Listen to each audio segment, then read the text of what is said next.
Hi everyone and Assalamu alaikum. Welcome back to my channel and welcome back to today's brand new vlog.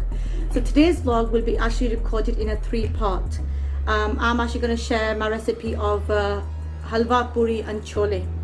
And because it's a long process and a bit tricky process, so I want to make it as simple as possible for you guys.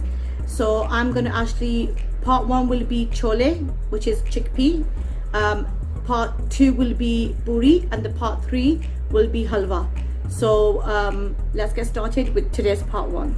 So for the ingredients for our chickpea, I have 1 kilogram of raw chickpeas down here, which I have soaked overnight. Now if you guys want to use canned chickpeas, that is totally fine, go ahead and you can do that.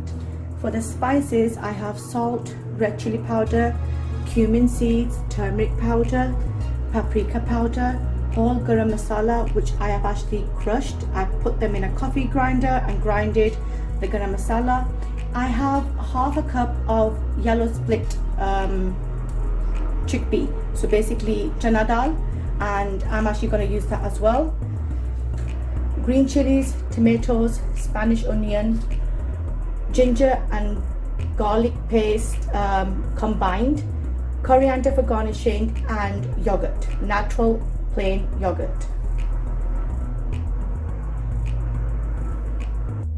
So down here in our pressure cooker, I'm going to use a pressure cooker because we're going to cook our raw chickpeas. If you guys are going to go and opt for the canned chickpeas because they're already cooked, you guys can actually make it in a pan. So in our cooker, pressure cooker, I've added 4 tablespoons of olive oil. Now I'm using olive oil because I use olive oil for all my cooking ingredients. Now if you guys want, you guys can actually use any type of oil you want to, or you can use ghee. So in the oil, in the pressure cooker, I'm going to add in 1 Spanish onion, which is finely sliced. I'm going to turn the gas flame on high, and along with that I'm going to add 3 tablespoons combined ginger and garlic paste. So this is ginger and garlic paste all together combined in one, and it's 3 tablespoons all together, not individually. So now what we're going to do, we're going to let the onion get some color, and once it's got some color, then we're going to do the next step. If you guys are new to my channel, then welcome to my channel. If you guys haven't yet subscribed to my channel, then please subscribe to my channel. If you like my vlogs, then please give me a thumbs up.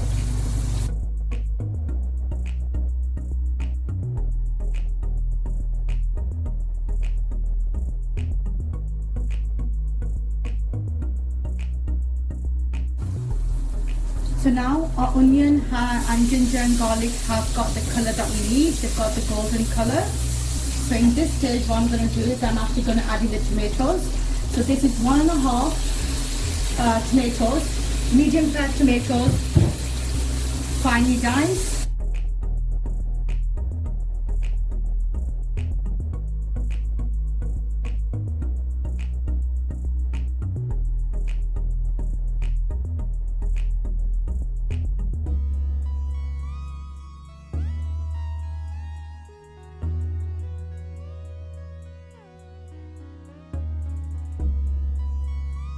At this stage, we're going to add in 2. I'm using jalapeno green chilies. You guys can use any chilies, or if you guys don't want to use chilies, you guys can actually opt out this option. If you guys want to use chilies but you don't want to actually take the heat, so that's totally fine, that's totally understandable. What you guys can do is de-seed your chilies, so then only the green part goes in, and that's not that much chili.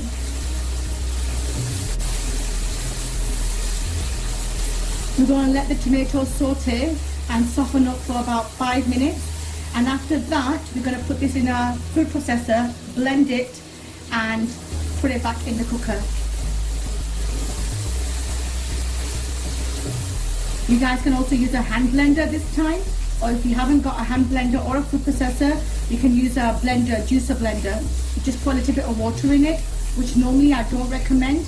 That you should put water in the masalas because it's already got water from the onion, water from the tomatoes. So, but with a jug blender, you have no choice. So you guys can use a little bit of water and blend in the jug as well.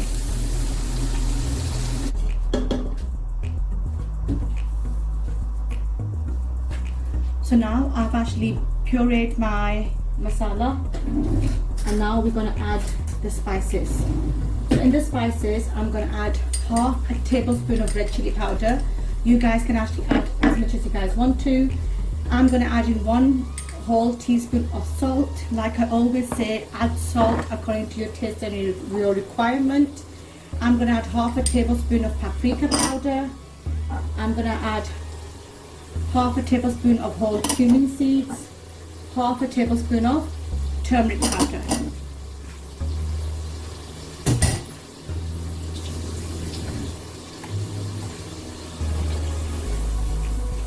We're going to mix it well.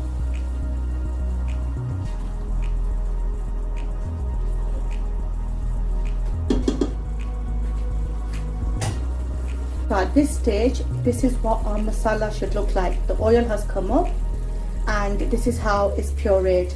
The more that your masala is pureed, the better. The more smooth the chickpeas will turn out to be. So now let's do the next step. At this stage, when the oil has come up on the masala, what we're going to do, we're going to add 1 whole tablespoon of natural set yogurt,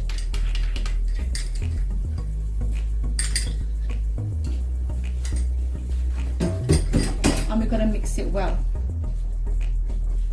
So now what I'm going to do is I'm going to rinse my dal and I'm going to rinse my chickpeas, and then we'll show you the next step. So I have rinsed my chickpeas and dal, and I've actually combined it together, and now I'm going to put it into the cooker on a high flame, mix it well together. Now at this stage, if you guys are using canned chickpeas, that's totally fine. You guys can actually just put in the masala, mix it well, and then after mixing it for a good 5 to 6 minutes, once all the chickpea and masala is coated, put in the coriander and the garam masala, half a teaspoon of garam masala, put the coriander in. For garnishing, cover it with a lid and let it simmer on a low heat for about 5 to 6 minutes until the oil does not come up, and that's it. Your chickpeas are absolutely ready. That was the shortcut to making the chickpeas, and this is the longer version, the original version.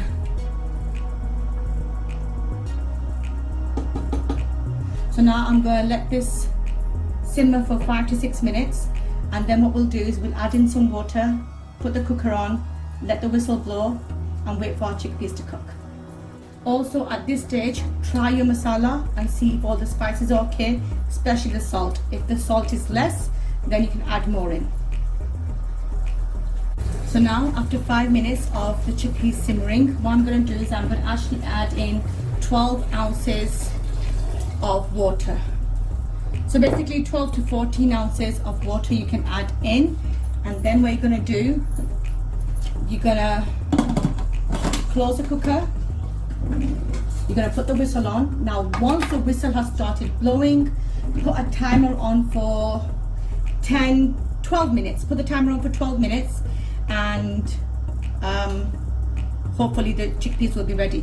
Alexa, put the timer on for 12 minutes. 12 minutes, starting now. So exactly after 12 minutes, I close the gas, and this is what our chickpea looks like. And this is what it should look like as well. So the gravy's gone thick, and now we're going to carry on with the next steps. So now at this stage, for some reason, if your gravy is not thick, that's fine, no problem at all, don't worry. What you do is get 1 tablespoon of corn flour, add a few drops of water in it, mix it well that no lumps are formed, and the corn flour and the water becomes a liquid consistency, and then add it in the chickpea in the cooker and mix it together as you're adding it in. So, and then wait a few minutes and you will have a thick gravy. But for some reason, if your gravies don't turn out to be thick enough, you can actually use that option. Now what we're going to do is we're going to add half a teaspoon of garam masala.